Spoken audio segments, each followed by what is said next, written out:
आपको पहले कुछ स्टेटमेंट सुनवाना चाहूँगा। आज हम सारी कौम की तवक्को थी और मैं भी उसमें शामिल था कि पार्लियामेंट के अंदर लीडर्स हैं, फॉर्मर प्राइम मिनिस्टर्स बैठे हैं, हुकूमत भी आएगी, अपोजिशन के लोग भी आएंगे और बहस करेंगे इस इशू के ऊपर कि एक तो ऐसी आउटफिट्स जो पूरे मुल्क को यरगमाल बना सकती हैं, पूरे मुल्क का निज़ाम दरम भरम कर सकती हैं। उनकी क्रिएशन जो माजी में एक पॉलिसी रही है, क्या वो अभी भी जारी है या वो ख़त्म हो गई है पॉलिसी? क्योंकि ज़रब अज़ब और रद्दुल फ़साद के बाद हमारी अंडरस्टैंडिंग ये थी कि वो पॉलिसी ख़त्म हो चुकी है। फिर इनको संभालना कैसे है? कुछ लोगों की नाकामी हुई है तो वो कैसे हुई है, इस पे बहस होगी।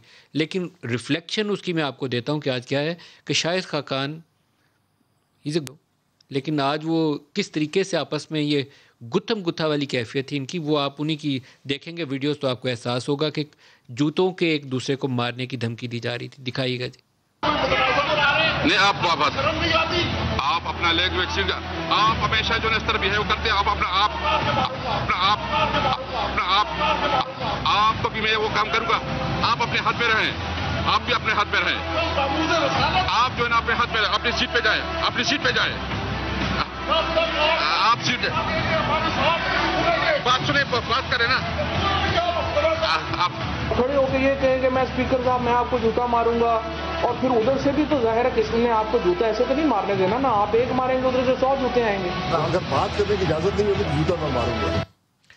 शर्जील साहब आपकी तरफ आ रहा हूँ, आपकी जमात तो साइड पे खड़ी होगी, आइए इसमें स्टेक होल्डर बनिए। ये पाकिस्तान और हमारे ईमान के ऊपर भी सवालात हैं कि हम लोग अपना क्या किरदार अदा करते। बिस्मिल्लाहिर्रहमानिर्रहीम। शुक्रिया नदीम साहब।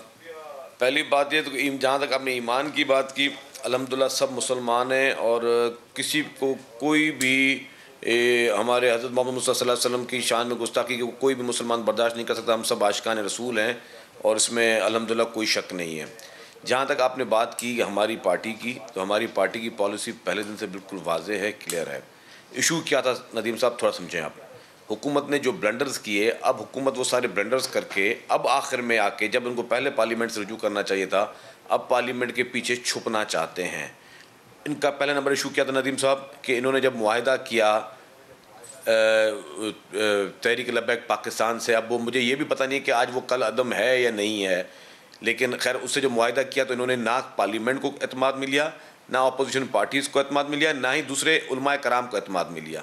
दूसरी गलती की कि जब इन्होंने अगर मुआहिदा किया फिर उस मुआहिदे से ये फिर हट गए, पीछे बैकफुट पे चले गए। उसके बाद फिर जब इनके ऊपर जब प्रेशर डेवलप हुआ, जब मासूम पुलिस वाले शहीद हुए, मासूम पुलिस वालों ले ज़ख्मी हुए, वहाँ से अंधाधुन उन गरीबों पर भी फायरिंग की गई हुकूमत की जानिब से, जब ये टर्म इतना पूरा प्रेशर क्रिएट हुआ तो एक पार्टी जिसको ये कल अदम करार दे चुके हैं, अब उसके साथ इन्होंने दूसरा एक मुआहिदा किया है। मुझे समझ में नहीं आ रही कि ये स्टेटस क्या है। नदीम साहब आप एक वेल नोन जर्नलिस्ट हैं, मैं तो कराची में बैठा हूँ, आपको तो हर जगह की खबरें मिलती होंगी, आप भी इस वक्त कन्फ्यूजन का शिकार हैं। और मैं समझता हूँ मेरे मोहतरम दोस्त शहरियार आफरीदी साहब, ही इज़ नॉट मतलब कोई वेल इन्फॉर्म्ड नहीं है, ये खुद भी कन्फ्यूजन का शिकार है। इनको पता नहीं है कि पस्से पर्दा हो क्या रहा है, इनके वज़ीर दाखिला क्या कर रहे हैं, इनके वज़ीर आज़म क्या कर रहे हैं, पॉलिसी क्या है, इनको वो भी एतमाद में नहीं लिया गया। इसलिए ये भी मुझे यहाँ पे कन्फ्यूजन का शिकार नजर है। लेकिन मुझे ये बताएं, पार्लियामेंट में हम तो कहते हैं 100 बिस्मिल्लाह, आज भी अगर मौका था ना, इमरान खान साहब एक फ़ोन उठाते, बिलावल भुट्टो ज़रदारी साहब को फ़ोन करते, आसिफ अली ज़रदारी साहब को फ़ोन करते, बोलते जी ये इशू है, एक मतलब एक कौम है, एक मुल्क में बैठे हैं, मुख्तलिफ पार्टीज़ में ज़रूर है, एक दूसरे के दुश्मन तो नहीं है। आप किसी को एतमाद में लेने के लिए कोशिश भी नहीं करते। आपने आज इतना अहम इजलास था, उस पर प्राइम मिनिस्टर की गैर मौजूदगी, मैं कहता हूँ इससे बड़ा डूबने का मुकाम इस कौम के लिए और क्या हो सकता है कि जो लीडर ऑफ द हाउस है, जिसको एक इंतहाई अहम मसले पे पूरी कौम को, पूरी पार्लियामेंट को जो है वो यकजा करना है, वो खुद मौजूद नहीं। ये उनकी सीरियसनेस की इंतहा है। अब मुझे बताएं कि इस नॉन सीरियस एटीट्यूड के साथ कौन इस हुकूमत के साथ किसी किस्म की बात कर सकता है। हम तो चाहते हैं ये मसला हल हो, क्योंकि ये मसला सिर्फ पीटीआई का मसला नहीं है, ये मसला फेडरल गवर्नमेंट का नहीं है, ये पूरे पाकिस्तान की सालमियत का मसला, हमारे मुसलमानों के लिए मसला है और ये मसला आज इसको अगर कोई पॉलिटिकल पॉइंट इसको नहीं करेगा तो कल उसको भी फेस करना पड़ेगा। अनफॉर्चुनेटली जो इमरान खान साहब ने किया है आज वही फेस करें, यही धरने, यही पुलिस को धमकियां, ये पुलिस पे हमले, ये सारी चीज़ें इन्होंने खुद की। आज इनको और धरने का आगाज़ इन्होंने किया, इनके बाद फैजाबाद का जो पहला धरना लगा था 2017 वाला वो लगा था।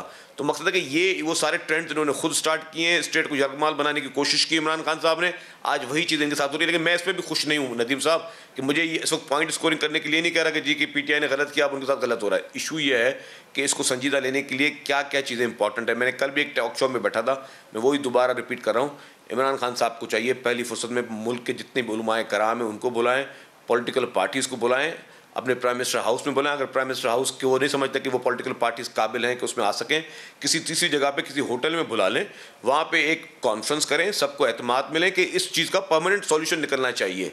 लेकिन अगर अपना ईगो का मसला बनाना है, अपनी ना अहलियत को, आपकी